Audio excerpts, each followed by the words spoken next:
Hello friends. आज के video में हम देखेंगे कि मैनुअल ट्रांसमिशन वाली जो गाड़ी आती है उसमें गियर की शिफ्टिंग कैसे रहती है। मतलब आप जब चलती गाड़ी में गियर को शिफ्ट करते हैं तो आपको मालूम है कि 1 सेकंड से भी कम का टाइम लगता है गियर को शिफ्ट होने में। तो इतने से कम टाइम में गियर बॉक्स के अंदर गियर की शिफ्टिंग कैसे होती है वो उसके बारे में हम आज बात करेंगे डिटेल में। उसके लिए कौन से कंपोनेंट यूज़ होते हैं, उसका कंस्ट्रक्शन क्या रहता है और कंस्ट्रक्शन के हिसाब से उसका एक पर्टिकुलर फंक्शन है। तो सभी कंपोनेंट को देखेंगे और जितना हो सके उतना डिटेल में बात करेंगे इसके बारे में। ओके, ये हमारी इनपुट शाफ्ट रहेगी। यहाँ पे क्लच लगेगा और ये शाफ्ट देख रहे हो, ये पूरी घूम रही है। पर इसके साथ जो ये मैकेनिज्म है गियर शिफ्टिंग का, वो थर्ड और फोर्थ गियर के लिए है। तो ये थर्ड और फोर्थ गियर जो है वो इसके शाफ्ट के साथ कनेक्ट नहीं रहेंगे। आप देख सकते हो ये पूरी शाफ्ट घूम रही है पर ये गियर नहीं घूम रही है, ये बैरिंग के थ्रू कनेक्ट रहते हैं। तो इसी के तरह हमारी ये वाली शाफ्ट है जो आउटपुट शाफ्ट है, इसके ऊपर जो मैकेनिज्म लगा है वो फर्स्ट और सेकंड गियर के लिए है। ये वाला फर्स्ट है। अभी हम इसको यहाँ से देखेंगे तो ये वाला फर्स्ट जो कि इस वाले सर्कल से इस वाले गियर के साथ कनेक्ट रहेगा ये, और ये सेकंड गियर है जो इसके साथ कनेक्ट रहेगा। सिमिलरली थर्ड गियर यहाँ कनेक्ट रहेगा और ये फोर्थ गियर यहाँ के। ये रिवर्स के लिए, इसके बारे में बाद में बात करेंगे ये क्या होता है। तो पहले हमें शिफ्टिंग के लिए पहले तो ये चाहिए कि अगर इस गियर को एंगेज करना है इस शाफ्ट के साथ तो इन दोनों की स्पीड को हमें इक्वल रखना पड़ेगा, क्योंकि ये चलती गाड़ी में तो ये अपने इस इंजन की स्पीड के अकॉर्डिंग घूमेगा, क्योंकि ये इनपुट शाफ्ट में डायरेक्ट लगा रहता है। तो इन दोनों की स्पीड को इक्वल कौन करेगा और ये शिफ्ट कैसे होगा उसके बारे में डिटेल में बात करेंगे। इसके अंदर की बहुत सारे कंपोनेंट आते हैं। तो अभी हमने ये दो मैकेनिज्म है हमारे पास। तो ये जो है वो थर्ड और फोर्थ गियर के लिए है, और ये वाला जो देख रहे हो आप वो फर्स्ट और सेकंड गियर के लिए है। तो इन दोनों का फंक्शन सेम ही रहेगा, बट कंस्ट्रक्शन थोड़ा अलग है। वो किस लिए है वो उसके बारे में बाद में बात करेंगे। पहले इस वाले हब को हम देखते हैं, इसको साइड में। तो पहले इसको डिसमेंटल करेंगे हम। इसमें कौन कौन से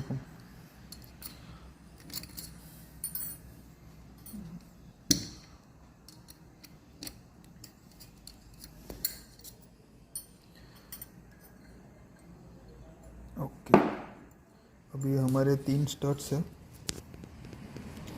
अभी सबसे पहले ये हब हमारे पास है जो डायरेक्टली आउटपुट शाफ्ट के साथ कनेक्ट रहेगा। मतलब इसकी और आउटपुट शाफ्ट की स्पीड सेम रहेगी। और इसी के ऊपर ये हमारी स्लाइडर स्लीव है, और यहाँ पे एक शिफ्टर फॉर्क लगता है जिसका कंट्रोल हम अपने लीवर से कर सकते हैं। और इसके अंदर के जो टीथ है वो भी थोड़े डिफरेंट टाइप के बने हैं। और ये टीथ के अंदर की सब एक बीच में ये पूरा एक ग्रूव दिख रहा है। वो किस लिए होता है कि इसकी प्लेसमेंट सिंपली यहाँ पे इसके ऊपर रहती है इस तरह से। और ये बीच वाले जो ग्रूव अभी मैंने दिखाया वो इस जो ये स्टड्स है तो इसके जो ऊपर थोड़ा सा पार्ट दिख रहा है आपको, तो ये सिंपली यहाँ उसके ऊपर प्लेस हो जाएंगे। तो पहले हम इसको प्लेस करेंगे, उसके बाद देखेंगे कि इसका आगे का ऑपरेशन कैसे होता है।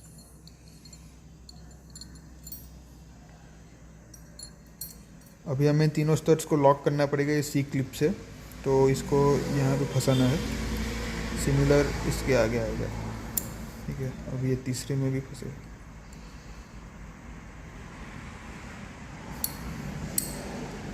ये फंस गया, और सिमिलर उसके अपोजिट साइड पे भी हमें इसको बिठाना है कुछ इस तरह से। ठीक है, अभी आप देखोगे इस पे हमारा वो स्लाइडर फॉर्क लगेगा जो लीवर से हम ऑपरेट करते हैं। तो ये स्लाइड होगा सिंपली ऐसे।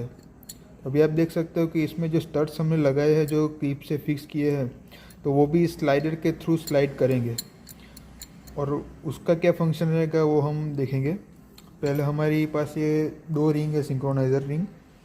अभी इसके एक तरफ आप ये तीथ बने देख रहे हो, ये तीथ भी उसके आगे की तरफ थोड़ा वो ट्रायंगल शेप के बने हैं। वो भी किस लिए है उसके बारे में बात करेंगे। और ये अंदर की जो सरफेस है वो कॉनिकल सरफेस है जो फ्रिक्शन के लिए दी जाती है। तो अभी इसके ऊपर जो आप 3 नॉच देख रहे हो, ये एक 2 और 3, तो वो 3 नॉच हमारे बैठेंगे यहाँ पे, जो हमारी ये 3 स्टड्स लगे हैं यहाँ पे, उसी पे। तो इसकी प्लेसमेंट सिंपली ये रहेगी। ओके, अभी ये इतना प्ले रहेगा, क्योंकि ये प्ले इसलिए रहता है कि अगर हमें इस गियर को एंगेज करना है तो इस टीथ को इसके अगर ये पॉइंट टू पॉइंट सामने आ गया तो ये स्लाइड नहीं कर पाएगा। उसको हम इस पे देखेंगे, इस वाले पे। अगर आप इसमें ये सिंक्रोनाइजर रिंग कर बीच में देख सकते हो, तो इस पे भी वो वाला प्ले है जो हमने उस रिंग में देखा है, ठीक है। तो वो रहता किस लिए है उसके बारे में समझते हैं। अभी ये वाला जो हमारा स्लाइडर है, तो उसके ये जो टीथ आप देख रहे हो इस बीच में, वो टीथ भी ट्रायंगल शेप के बने हैं, आप देख सकते हो। ये देख रहे हो, ये ट्रायंगल शेप के आप दिख रहे हैं यहाँ पे ये। और इसके सामने जो ये टीथ रहेगा सिंक्रोनाइज़र का, वो भी ट्रायंगल शेप का बना है। वो इसलिए बना है ट्रायंगल शेप का, अभी इसमें इतना प्ले रहेगा, क्योंकि अगर ये दोनों पॉइंट जो आगे के दिख रहे हैं वो पॉइंट अगर सामने आ गए तो ये इजीली मूव नहीं कर पाएगा। तो इस रिंग को हमें इस बीच लॉक रखना होगा कि ये बीच वाला जो सेक्शन है उसी के सामने रहे। तो इससे क्या होगा कि जब भी ये स्लाइड होने के लिए आगे आएगा, अगर ये अब इसके सामने मैच नहीं भी है, फिर भी ये इसको अपने हिसाब से सेट कर देगा, ठीक है। एक बार फिर देखते हैं, ठीक है।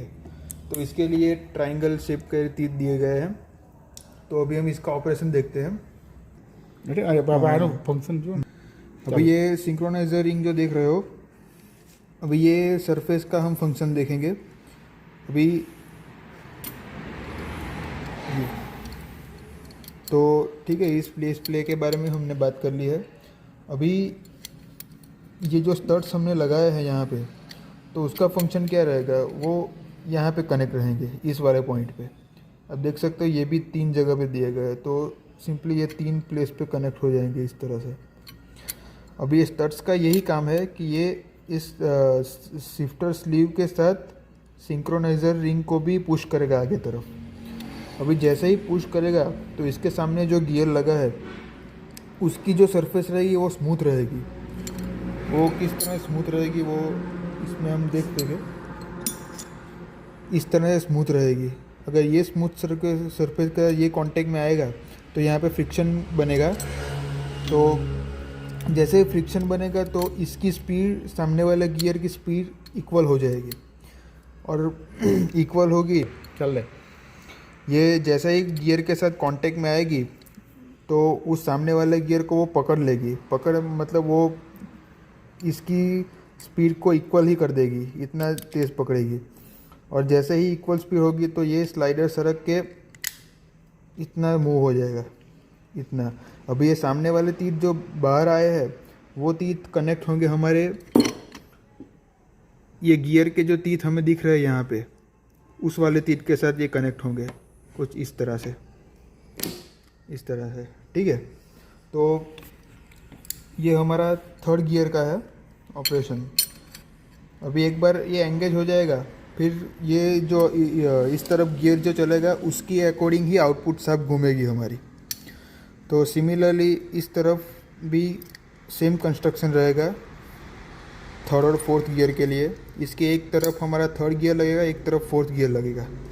तो ये 3rd और 4th गियर की मैकेनिज़्म हो गई। अभी ये वाली जो मैकेनिज़्म आप देख रहे हो वो 1st और 2nd गियर के लिए है। अभी इसका फंक्शन सेम ही रहेगा, बट थोड़ा कंस्ट्रक्शन थोड़ा अलग है। इसमें एक कंपोनेंट ज़्यादा है, वो भी दिखाऊंगा। पहले हम डिसमेंटल कर लेते हैं इसको पूरी तरह से।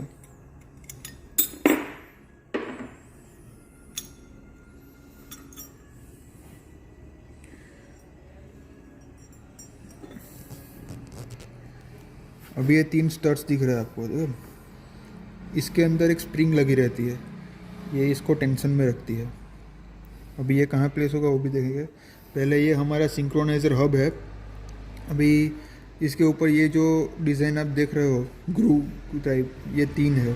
सिमिलर इस दूसरी तरफ भी सेम है, और ये पूरे 3 नॉच है। अभी सिमिलर इसके तरह ही इसकी प्लेसमेंट भी रहेगी, बट थोड़ी डिफरेंट है, क्योंकि इसमें सारे टीथ हमें इक्वल नहीं दिए गए। ये 3 टीथ अलग हैं, ठीक उसी के सामने ये 3 टीथ और हैं इस तरह से, और इसके सामने ये भी है 3। ठीक है, तो ये 3 अलग इसलिए दिए गए हैं कि इसकी प्लेसमेंट इसके सामने रहेगी। ये जो नॉच देख रहे हो उसके सामने रहेगी। तो वो किस तरह से रहेगी, और ये जो बीच में आपको ग्रूव दिख रहा है उसमें, उसके बीच में हमारा ये स्टड्स माउंट होगा। तो देखते हैं उसकी प्लेसमेंट। पहले हमें इस नॉच वाले टीथ को इसके सामने रखना पड़ेगा।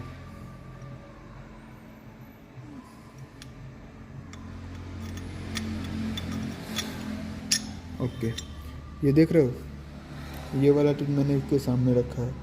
अब ये एक को भी आप सेट करोगे तो ये 3 अपने आप सेट हो जाएंगे, क्योंकि इसके अकॉर्डिंग इसकी डिज़ाइन रहती है। और ये स्टड्स की प्लेसमेंट क्या रहेगी वो देखते हैं। स्टड का फंक्शन सेम ही रहेगा जो हमने थर्ड और फोर्थ गियर का मैकेनिज्म में देखा।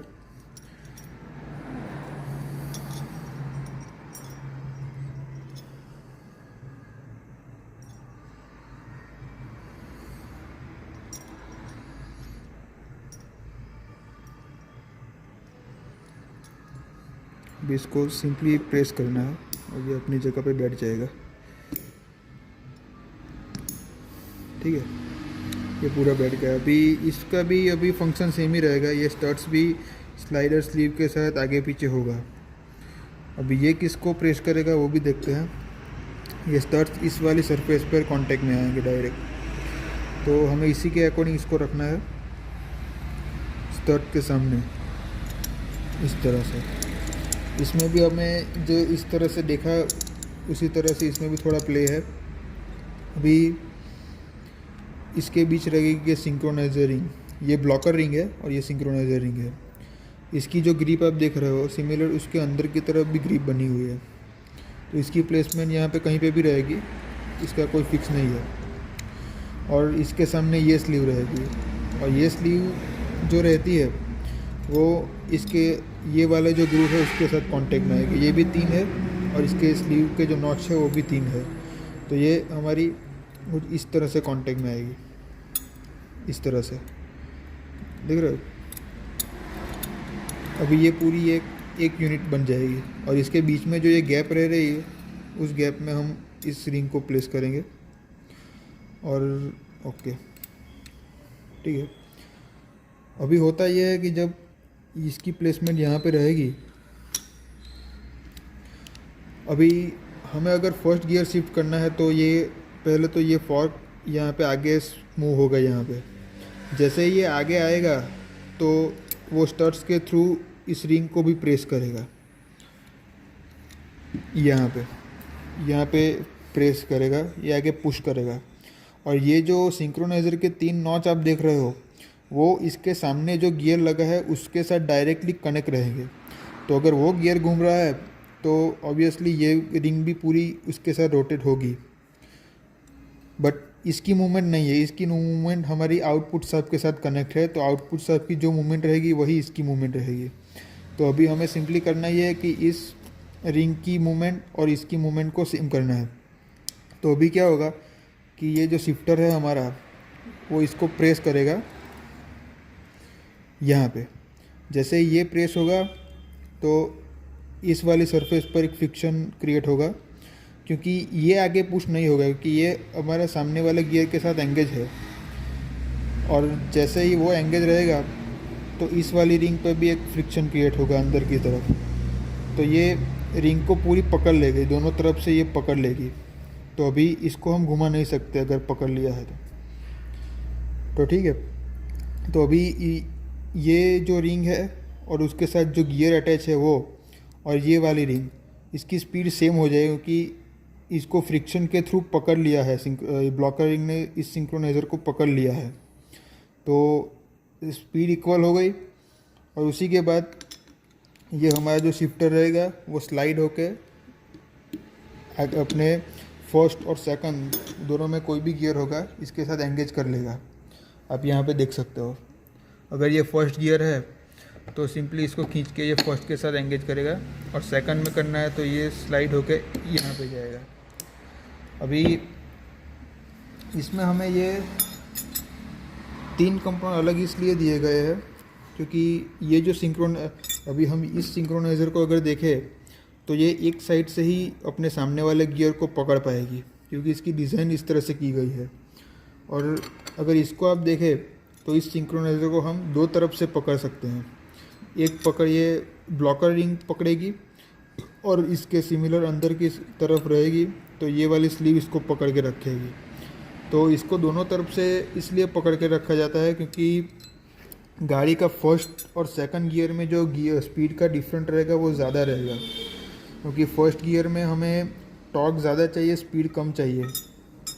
तो और सेकंड गियर में स्पीड का डिफरेंस थोड़ा कम रहेगा और थर्ड और फोर्थ में सिमिलर इक्वल ही हो जाएगा। फोर्थ में तो इक्वल ही रहता है, थर्ड में थोड़ा डिफरेंस रहेगा। तो थर्ड और फोर्थ में हमें डिफरेंस ज़्यादा नहीं है गियर के लिए, तो हम इसको एक साइड से ही गियर को पकड़ेंगे और स्लाइड करके एंगेज कर देंगे।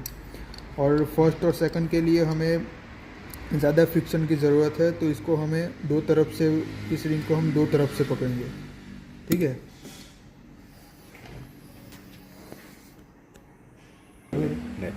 अभी ये जो आपने पूरा मैकेनिज्म देखा, ये चलती हुई गाड़ी में 1 सेकंड के भी कम के समय में होता है। मतलब ये सारे कंपोनेंट उसके 1 मिली सेकंड के अंदर काम करते हैं। तो अगर इतनी तेज़ काम करेगी तभी हमें स्मूथली गियर शिफ्ट कर पाएंगे और तभी हमें विदाउट एनी जर्क गियर को शिफ्ट कर पाएंगे। वीडियो अच्छा लगा है तो लाइक कर देना, और अगर चैनल का कंटेंट अच्छा लगा तो सब्सक्राइब कर देना, क्योंकि मैंने नई चैनल बनाई है और ऑटोमोबाइल और कार के रिपेयरिंग के रिलेटेड हर वीडियो टेक्निकली मैं प्रैक्टिकल करके बनाऊंगा और आपके लिए लाता रहूँगा। और अगर इस चीज़ में आप इंटरेस्टेड हो तो चैनल को सब्सक्राइब कर देना।